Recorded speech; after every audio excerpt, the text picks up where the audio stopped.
It brings me a great honour to invite onto the podcast a gentleman named Dr John J Burton. He has a doctorate in human development counselling from Vanderbilt and is a licensed professional counsellor.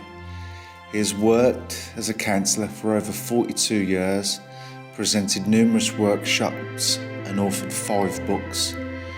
John is certified as a Reiki master, an NLP master and a clinical hypnotherapist.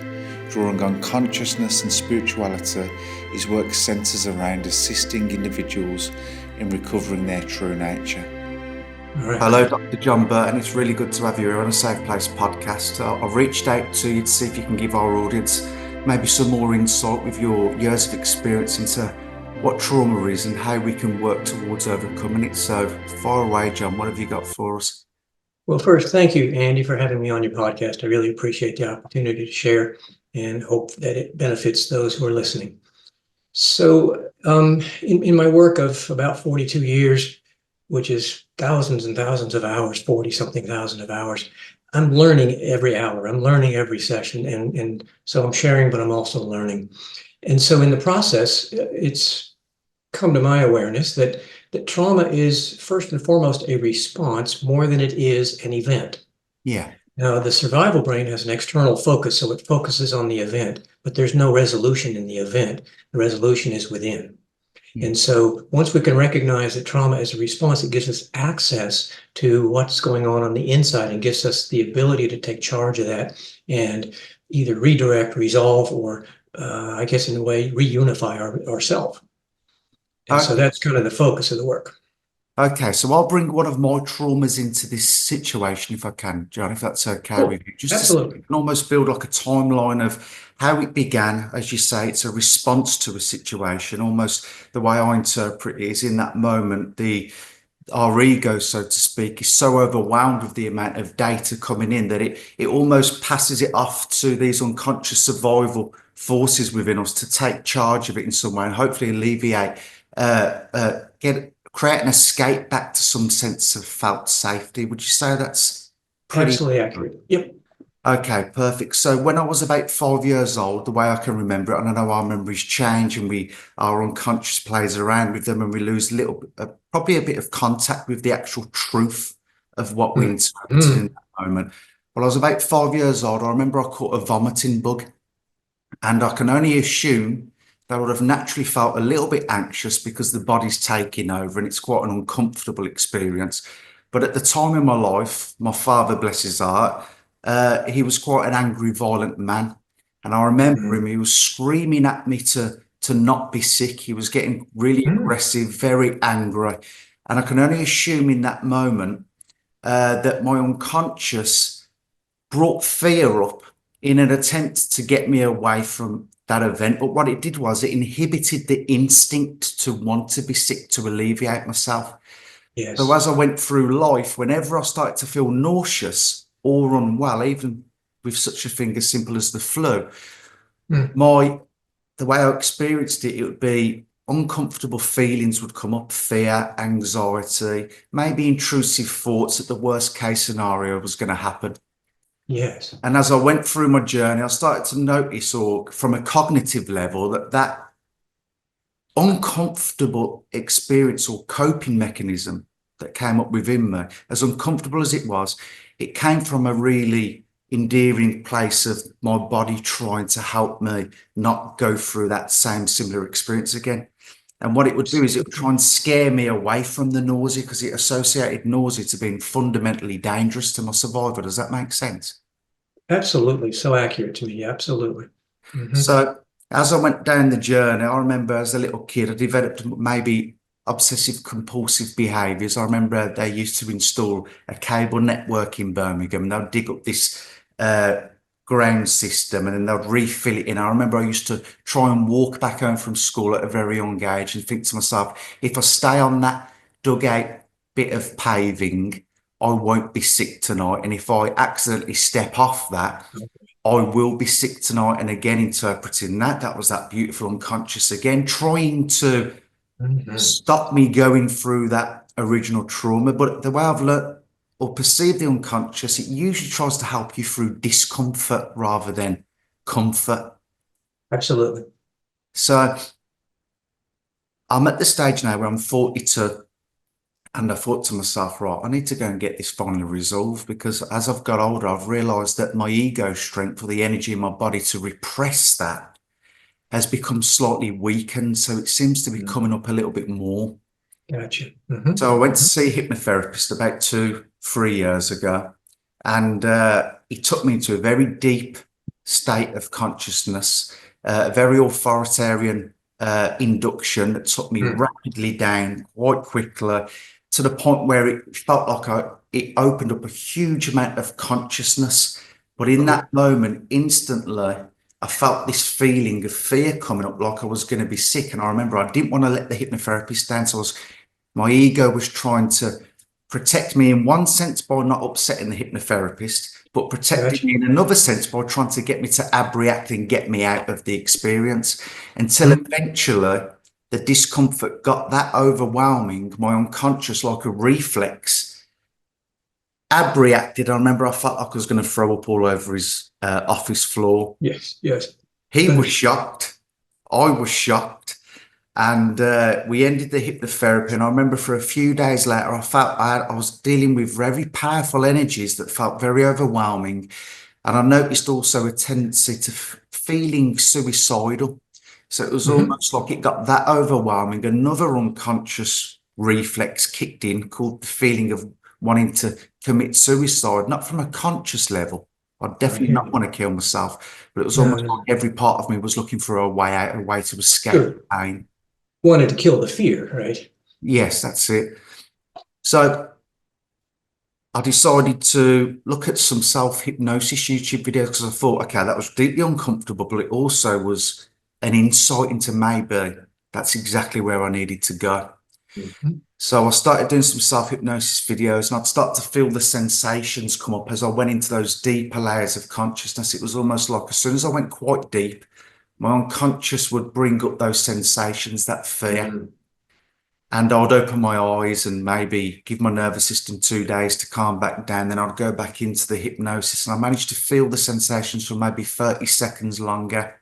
Then I'd open my eyes, my nervous system 2 days to calm down. Then I would go back into the hypnosis, and I could maybe feel it for about 1.5 to 2 minutes. So I thought in my awareness that maybe it was a type of exposure therapy, learning to teach my unconscious that it was safe feeling the sensations, but it hasn't resolved it. I see. So what would you say in your experience, Dr. Burton, would be am I on the right route? Does it look like the right process or route, or what would you advise? Yeah, really appreciate your experience and your insights and your addressing it. And it's one of the ways that works. I think there's several ways to address it. It's one. I don't use that per se, but I certainly see the effectiveness of it. It is gradually eroding the old response and making it neutralized in some ways by tolerating its presence and not trying to fight it. So a couple of things that I would look at applying here. One is to, I think of emotions as being almost like entities. They have beliefs, they have energy, they have prescribed behaviors. They're a bit like an entity all to themselves. So if we take the fear, when we recognize, as you nicely stated, its true intent is to look out for you, to be a guardian of a sort. And so our first instinct is to fight the fear and say, go away, go away, go away. But if we recognize its true intent and give genuine heartfelt gratitude to the fear, it changes the dynamics, the relationship, and the energy of it. So if you can kind of go inside and find that fear, that protective fear, and recognize it for what it really is beneath the surface, it's a form of love. Exactly. That's the way I interpret it now on a cognitive level. Devoted As you're rightly totally saying, dedicated. Doctor, it's like trying to go into that energy and into that space of that uncomfortable energy of fear, and trying to feel almost a connection or a relationship to it, one of gratitude and understanding. And hopefully that begins to slightly change that energy, transform it into something else. Is that correct? Yes. So if you can sort of access that fear that is the guardian, the protector, the devoted to you, and just find the energy as best as you can and connect with it, And as you start connecting with it, just continue from your heart, from your true heart, saying, thank you, thank you. Yeah. And it will, in some ways, kind of melt, dissolve, and transform. And just kind of go inside and giving thanks to it repeatedly. I'm definitely going to use that as a way forwards, Doctor. And Dr. Burton, also looking at it, obviously, I've reached out to you. I saw an excellent podcast that you was in with Mark Ryan. Oh, yeah. The level of knowledge and experience you've got, but more important than that, the heart that was behind it all, the heart that was behind the intention to want to explore, understand, seek some truth, and how that filters over into helping others. Can you tell me a little bit about your story and what led to you being the person that you call Dr. John Burton today? What Sure. brought him into being? Thank you. I appreciate that. And we'll go back to this place because there's another piece of intervention we can do. Yes. But brief bio. I didn't know what I wanted to do, but in 8th grade, actually, there was a chapter in the science textbook on psychology, and it described people's behaviors and emotions and all that kind of stuff on the inside. And I was utterly fascinated, and I knew right then that's what I needed to understand. I was completely compelled to understand it, to work with it, and delve into it as deeply as I could. So from 8th grade on, I knew my path. And so I got an undergraduate degree in psychology, a master's in clinical psychology, and a doctorate in human development counseling, all in the process of just learning. And then got additional training as an NLP master, clinical hypnotherapist, Reiki master, and some training in medical intuition. And so it's all been sort of serving to help me understand and get not just an understanding, but tools to help me perceive better, in a sense, to look at things in a clearer state of mind so that I can access a really higher consciousness. And from that place, I can observe in a more pure manner and understand and almost kind of go into that person's energy dynamics and thus understand it better. And so a combination of things, including meditation and training in just accessing higher consciousness, because to me, that's where the resolutions are provided.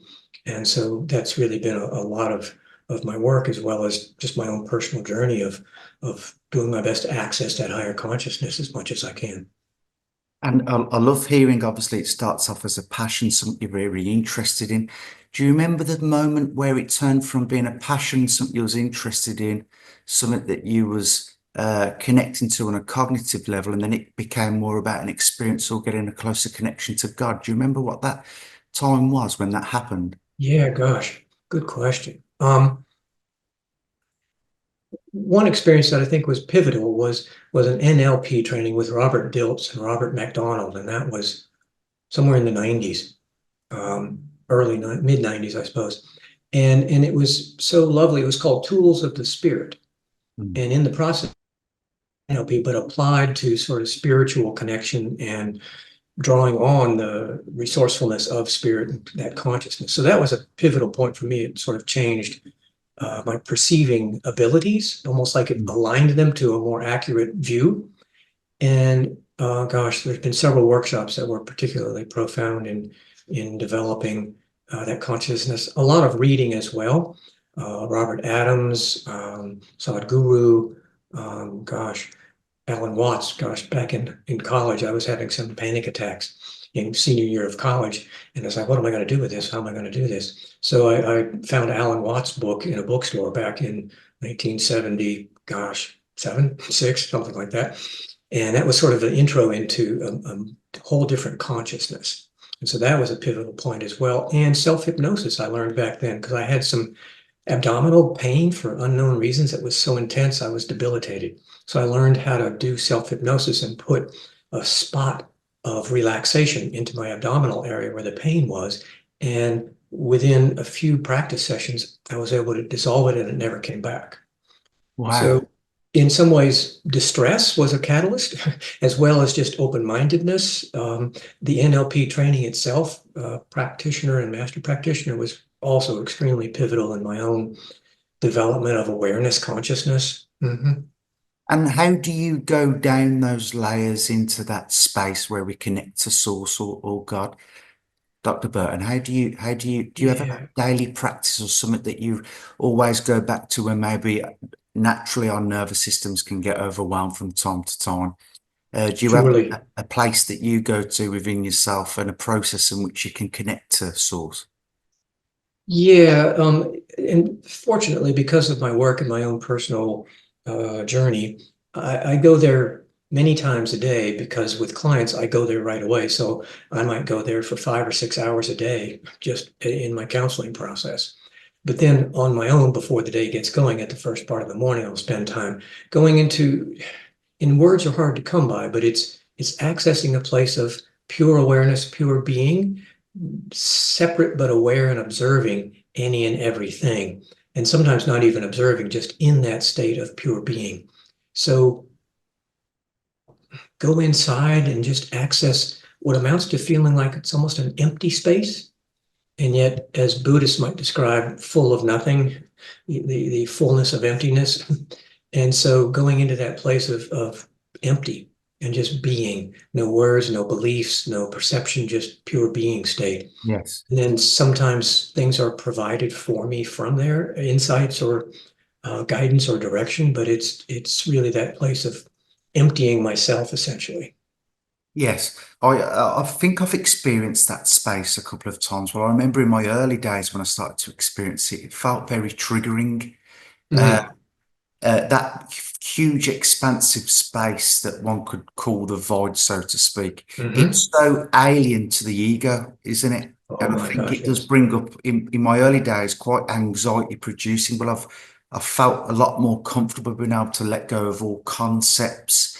That's great. Some of the Eastern Hindus like Nisargadatta Maharaj and Ramana Maharshi have been able to help us. Exactly. I've listened to Yep. their audio books, just stripping down those layers, those concepts, and getting into that space where you're so empty, you're completely full, if that makes any paradoxical sense. Exactly. That lovely paradoxical presence of everything and nothing at the same time. Yep. And I'm a big fan of those folks you just mentioned from India. Really big fan. Krishnamurti is another person I really, really admire. Yes. Yep. Now, going back, you did stop me maybe 10 minutes ago and you says there is another approach we can use with the trauma that I went through. Yes. Interaction. What would you say that would be, John? So a way, and again, there's many, but a way that I like in particular is um, accessing that 5-year-old Yes. or any age whenever the trauma occurred for somebody, accessing that particular person, because what it amounts to is you're accessing a sealed off neurological kind of nodule in the brain, Mm. because trauma creates a capsule around the trauma, and so we can't give it updates. It's still stuck in that belief system from way back when. And so one of the ways is to access the vision of that child in the emotional state, and then bring that higher consciousness, sometimes in a visual form, sometimes in just a sort of kinesthetic form, so that the child, representing the child anyway, because it's really in the neurological piece of the brain, but we infuse that higher consciousness into the child and just observe what happens when that child receives the real truth, the higher truth, the everything and nothing at the same time, so that it, as a 5-year-old, can't update its consciousness, but we can update the memory.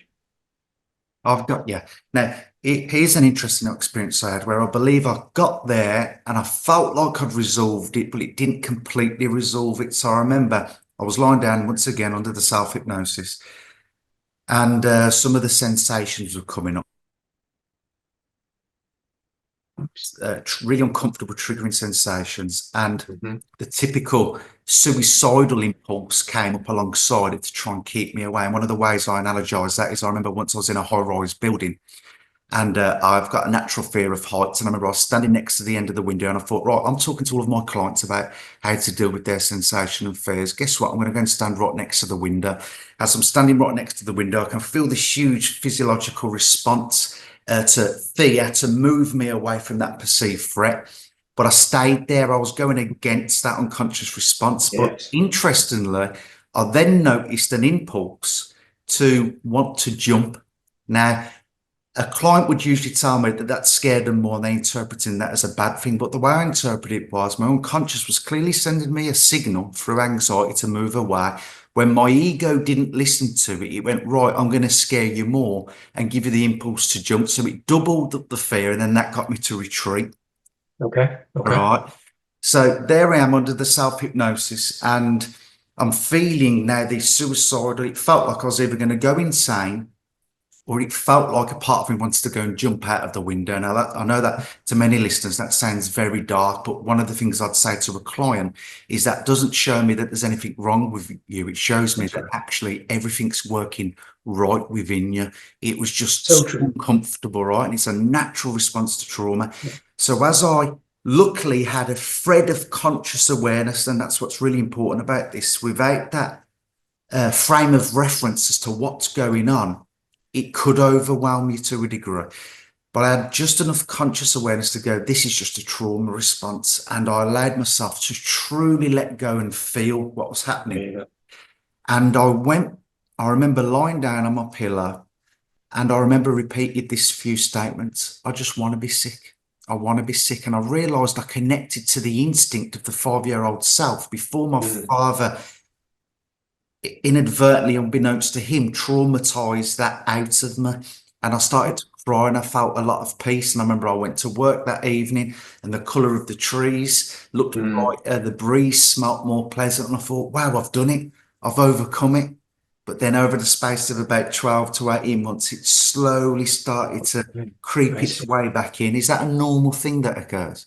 It absolutely is. And it's not that there was a flaw in the process. It's that it's hard to get complete thoroughness in those kind of trauma responses. We can get what we think is all of it, but there's a little piece that says, I need healing too. And I didn't get noticed. I need to come to you for healing. So it's really that part that wants to come home that just somehow was hiding in the corner or something, and it didn't get noticed. And so it's just a desire to return home and resolve itself. So it's presenting for healing. It makes me feel quite emotional when I think about trying to connect to these traumas, so to speak, within myself. Yeah. They all come about from very vulnerable, Oh boy. highly dependent little me's within myself that absolutely needed a safe environment to instill a sense of safety inside of the self. So I love the idea of trying to get back and connect to that inner child, so to speak. So in a way, we're loving that part home. And We just love it. We just love it. We just love it home. And it's like, there's the safety. Oh, come home. This is the love. This is the safety. Wow. Okay. That's what I was looking for. Yep. And I don't want to get too personal, but has there been any times in your life where you've had to go back to that part of yourself and love it home, John? Oh, yes. Oh, yes, absolutely. One of the things I really enjoyed about the NLP training, and even the meta states training by Dr. Michael Hall, was also really good, is that you get to do a lot of personal work in the process of the NLP and the meta state training. So I brought up all kinds of stuff to address so that I could update essentially my perception, or the meaning, which I think is the key, the meaning making. Because as a 5-year-old, a 7-year-old, our meaning making skills are really limited. And everything is about self. And so we get beyond that to the place where we can let go of it, because it's not about self, nothing is. And so, yeah, I've worked on a whole lot of stuff in that process, and more things are going to come forward. It's a lifelong process. If we ever think we're finished, that's the ego's masquerade. I'm looking forward to the idea. Obviously, when you're going through that traumatic event, imagine, obviously, my father's been there. He's getting angry. Initially, would it have been a sensation, and then almost maybe an unconscious cognitive belief that attached itself to that sensation? How did it work, so to speak, John? Sure. So the first 7 years of our life, we actually live in a trance. Yeah. We can't help it. Our cognitive development hasn't happened enough. So for the first 7 years, everything that happens, we think is a reflection on us or about us. So all the meaning that is made in our life and our environment is somehow related to me or a statement about me. So when somebody's doing something that we consider traumatizing, which means, in a way, trauma is there's a part of myself that's been judged inappropriate or unavailable because it will hurt me. It puts me in danger. So I've got to deny a part of myself. as opposed to going back to that, say, 5-year-old and infusing that void, so to speak, the place of pure awareness into that 5-year-old and observe the scenario so that you see what belongs to your father. You see that, oh, that's his fear. That's fear, not anger. Oh, that's his fear of maybe not being a good enough parent and his insecurities. Oh my gosh, understanding brings compassion. And then what happens after that is like, well, I don't need to be afraid because it wasn't about me. It was about him. And staying in that place of awareness, of pure presence as the observer and sitting there until new meaning occurs. It's like, I'm just a witness to this, to my father's display of his uncertainties, insecurities, and fears. Oh my God. Wow. Because if I had thrown up, he would have really felt bad about himself. Holy cow. And so instead, I end up feeling bad about me. Well, that doesn't make any sense. It was almost like a transfer of energy. He felt bad about himself. And in the process of this intense event, it's almost like he transferred some of his energy to you about feeling bad about self or about throwing up. And so it's like, now it's not mine. It never was. Accidentally, I took it on. I understand exactly what you mean. We are completely like mirrors. Obviously, we go through an initial stage of maybe feeling angry or upset towards our parents for not handling their own internal universe, so to speak, in that moment that instills us with those fears and anxieties. And one thing I've observed in my life is I've got a 5-year-old son, and I've noticed something that I do when, say, if he falls down and hurts himself, one of my initial emotions that come up is anger. And I'm very aware of that. Unconsciously, I'm actually transferring that same energy that I picked up from my father onto him. So I've got to really learn to be able to. I remember hearing in that podcast with Mark Ryan, it's how you respond, or taking the time to find the right response to change that transaction of energy, so to speak. Exactly. The response is where our personal empowerment is available. Yes. In a way, and David Hawkins talks about this, Dr. David Hawkins, but it goes back centuries, really. But every response activates a reality, because all realities already exist simultaneously. They're just in a dormant state. Our response activates a particular reality. And then we go, oh, that's horrible. Well, let me go back to my response and change that. And then a different reality gets activated. So it's really about how to recognize the power of response, because it really will activate a reality that we then experience. So in a way, we experience the consequences of our response. I've got you. And it's when we look at it like that, it can be a very empowering insight to have that, Ken. Obviously, Absolutely. clients who are trying to work through changing those responses, usually I use an analogy of a kid learning to ride a bike. You're going to fall off the bike a few times before you master that process. So I then say to a client, maybe you're probably going to feel a little bit of shame and maybe guilt about responding in an old way that you want to change. But don't feel guilt and shame about feeling guilty and full of shame, so to speak. Yep. Don't put another layer on top of it, right? That's exactly right. Even the shame and guilt is an intent from the unconscious to try and create a different outcome, isn't it? Yes, it is. It's trying to be a catalyst or a motivator. The thing about the ego responses is we have to translate them to make use of them. Yeah. And when we can translate it into, oh, that's just trying to get me to make a change. And in the process, if we take Eastern perspectives, when we make that change of response, we're actually resolving karma or dissolving karma. And so it's a very powerful process of conscious awareness of response choice. And we can always have another one, because after we make one, we have another choice available after that, and after that, and after that. So choice is continuous. I love that idea, though, as you say, that when you create a different response, you've simultaneously created an alternate reality. Yep. It's incredible, the ability that we have in a way to access the infinite universe. And we wish for things, but wishing involves actually implementing choices. So implementing choices. And one of the great ways, going back to something we've discussed previously in this podcast, John, is the idea that you can get to a state of consciousness where desire is it's not needed in that space, not even a sense of needing meaning or purpose. You are completely fulfilled, and that's one of the things that breaks my heart, so to speak, with basic generalizations of mental health and therapy, maybe from a cognitive level, like CBT therapy has its purpose, but it's a very downstream way of trying to help somebody. Would you say one of the primary aspects is to increase one's states of consciousness or higher one's states of consciousness that they experience through getting deeper in touch with deeper aspects of themselves fundamentally? Absolutely.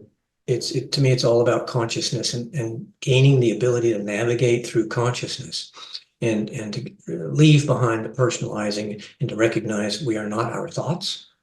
We are not our behaviors. That's not who I am. That's what I did. And I'm not my words. I'm not my emotions. Those are things, if I can observe it, it's not me.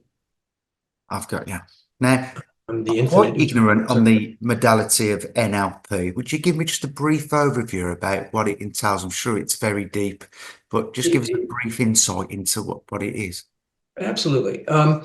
Neurolinguistic programming, meaning that words and pictures go together and the brain makes a map in a way of what it believes to be true based on the meaning that it's giving to these events.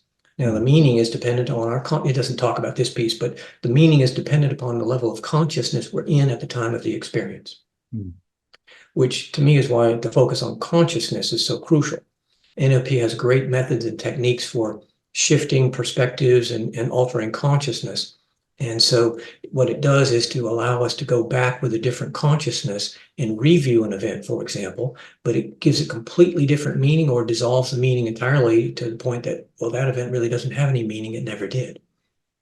And in the Okay, so process, it can remove meaning Mhm. and equally replace the old narrative of what the meaning was with a new narrative or a new meaning. Is that what you're saying? Exactly. And then as a result of that new meaning, because all meanings sort of prescribe behavior, Yes. in a way. And so that new meaning allows us to have new behaviors, new beliefs. And it really liberates us when we can change meaning based on a higher consciousness. So just so I'm following you correctly, I don't know what maybe unconsciously I picked up from my traumatic event and what meaning I attached to it, but based on my life's journey, I could probably look at it from an NLP perspective, if I'm understanding you correctly, and put some sense of meaning on it that I had to go through that so I could gain the knowledge and insight on how to be a much more present and available father for my son. Yes, absolutely. There's lovely concepts that I've found in a book by Roger Walsh, who is an MD, PhD, really studies sort of indigenous cultures and such.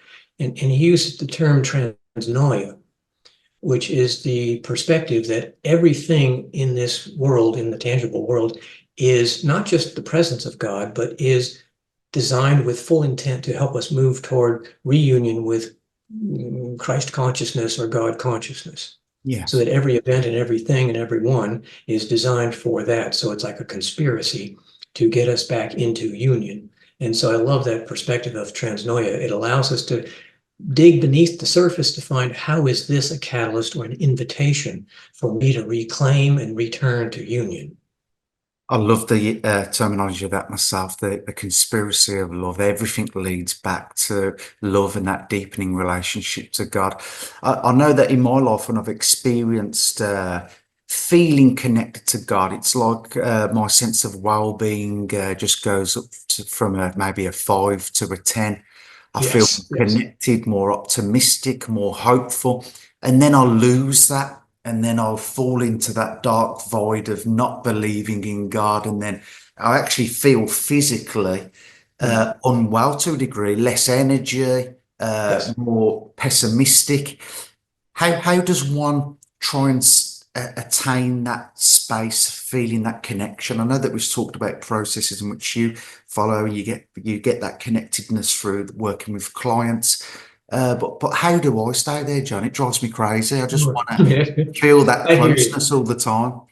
So every morning, like within an hour after I get up, and usually 30 minutes, I'll spend some time accessing that consciousness of pure being. And it's like gaining separation. Buddhists would call it non-attachment, no self kind of place, and just go in there and just be and just sit in that for a while. For some people, a color comes to their mind's eye. Yeah. And so that can become a tangible representative of that state of mind. Maybe it's a lovely shade of blue, or it could be orange or yellow or white. So then the person finds either paint colors like that, and they get those little cards that have the paint sample on it, and they have 4 or 5 or 6 of those around so that they are reminded, because it's really all about remembering.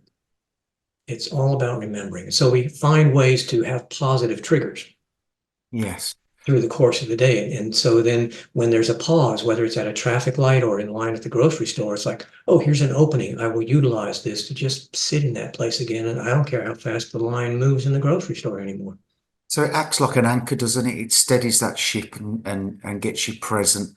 And we're Yes. using positive triggers. Obviously, everyone goes through negative triggers, but we're actually implementing positive triggers to lead people back to ultimately it's a state of feeling or being or emotion.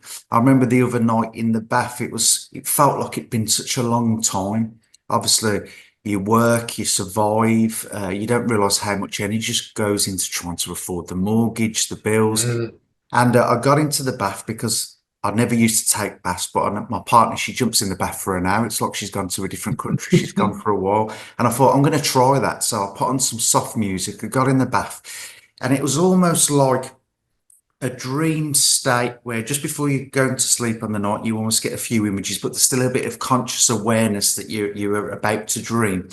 It was like a dream come forth within me, and I just imagined my 5-year-old son, and we were in the garden together, and we're just growing some vegetables, and that image had such golden light attached to it that I got a little bit of emotional.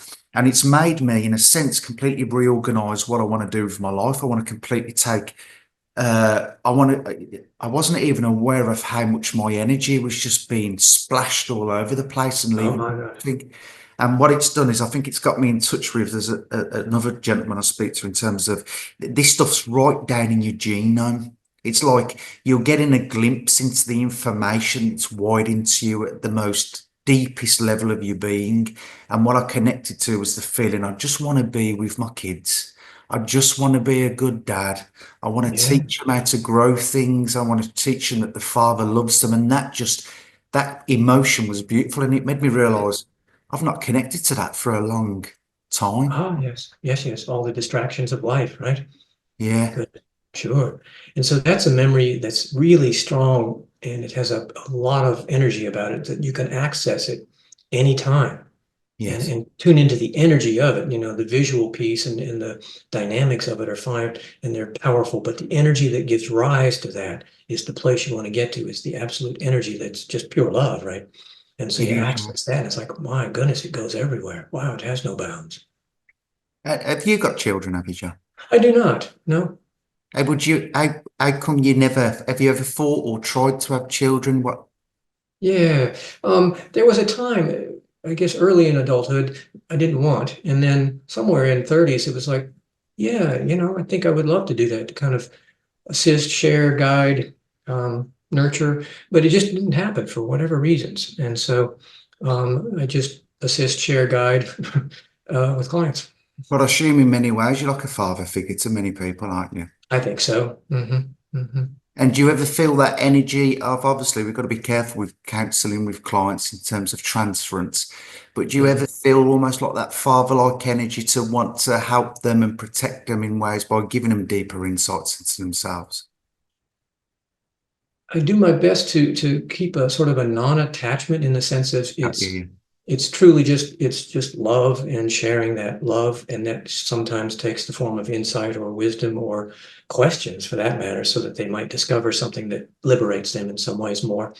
And so after this many years, I've gotten to the point where I don't think anyway, do that, but I sure did earlier on. It was like trying too hard, sort of. I've got you, Matt. Yeah, I think I've been guilty of that, and my partner's Yep, called I me know out I on that a did. few times. It's a learning curve, isn't it? So as we're approaching the end now, I want you to, obviously one of the things, the accolades you've got in terms of the training that you completed in medical intuition.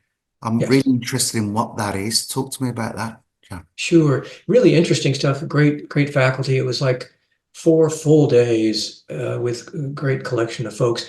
And to me, it was not unlike Gestalt therapy with like Fritz Perls as the developer, so that you understand the dynamics, the origin, the communication, and the needs of some physical symptom. Yes. So whether it's a headache or a back pain or whatever it may be, it's really tuning into the energy of that and recognizing what is it communicating, what is it revealing, and what does it need so that it's a pathway into resolving an emotional trauma, really. I've got, yeah, and I would, if I'm interpreting it from my perspective, that intuition of being able to connect and understand at a deeper level, that obviously there has to be a certain amount of cognitive awareness of Mhm. what's happening within yourself as you're tuning Yeah, into that. But you're actually also accessing another state of consciousness, part of you absolutely. that can see a bigger picture rather than your rational you. Does that make sense? It's totally making sense. Absolutely. That's exactly how it goes is I've got to alter my state in order to communicate with them. And then they've got to find, hopefully, ideally, it's in everybody really. So they just access a higher consciousness. And through that comes an understanding. And it's interesting how a lot of times when people get to that highest level of consciousness, whatever aches and pains they had dissolve because they were ego holdings. Yes. So obviously, you're sitting down with a client, you're trying to access that deeper state of awareness within yourself to be able to see, uh, interpret the full picture of what's going on outside of the client's cognitive awareness, as much as probably your own at that level of consciousness. Mhm. How does one do that? Is it almost like, obviously, I'm focused on you now, I'm staring at you, but is it almost like withdrawing your focus back a little bit? Yeah, good description. Yes, as best as I can, I dissolve whatever I think of as me. And Okay. so, yes, I'm tuned in, but then I do pull back into a place of as large a picture as I can get, where I've dissolved my sense of self, and I'm just purely observing without it removes the um, mm, perception, it removes the beliefs and values and All any the kind of judgment, filters. all that kind of stuff. So it's just pure awareness as best as I can. And in the process, I'm able to kind of enter into their world because I'm nothing and I'm Yes. entering their world. And in the process, I can tune into energy and dynamics and relationships within that person, so to speak. Okay, Um, so you're tuning into the energy and the dynamics. Does anything come in forms of, do you get images or do you get the sound of maybe a voice that seems to come in and give you some picture of that insight? How does it manifest itself within you, John? yeah, thank you. Both of those really. There's times where in the morning I'll get sort of a visual metaphor. Example, an egg, and there's a chick inside that hasn't hatched. But sort of the message is we can hatching happens from the inside out, right? You can't hatch from the outside. It Yeah, happens from the inside, and that chick knows exactly when and how to do it. So there's an instinctive ability to evolve. And yeah, so I don't know where that goes during the day, but then suddenly a client will present something where they're pressuring themselves to get somewhere. And it's like, wait a minute, let's look at that metaphor and how it's communicating an opportunity to feel some ease with your own natural evolution, trusting it. And sometimes it's words. It's like, oh, not too long ago, I was doing a distance Reiki session with a woman who had a tendency to be over responsible and trying too hard, really. And these words just came in so strongly. And they said, there's nothing to make up for, and there's nothing to prevent. there's nothing to make up for and there's nothing to prevent. And obviously, then do you communicate that over to her during that session? Yep. I actually said, we got to pause for just a minute because I got to tell you what just came to me. And Yeah. so it's like, oh my gosh. Yeah. Okay. Well, that really wipes the slate clean. So I'm almost seeing an aspect of myself in your life, so to speak. And I can see already that we spoke a little bit about transference and you've moved on from that transference and almost gone into the therapy with non-attachment and trying too hard. And I'm currently stuck at a previous time in your timeline where I'm still expressing those impulses to maybe Yes. overhelp. And I'm seeing also my future in terms of being able to access this intuition that I don't think I've been able to do. I remember once with one client, he was speaking. It was almost like I almost went into a hypnotic state myself. Yes, sir. And I felt like a very close connection that I felt like I could probably give him my best therapy to in that moment. Yes, So sir. you're in my future. I am, I at some get you. point, you are my future. Yes, I hear you.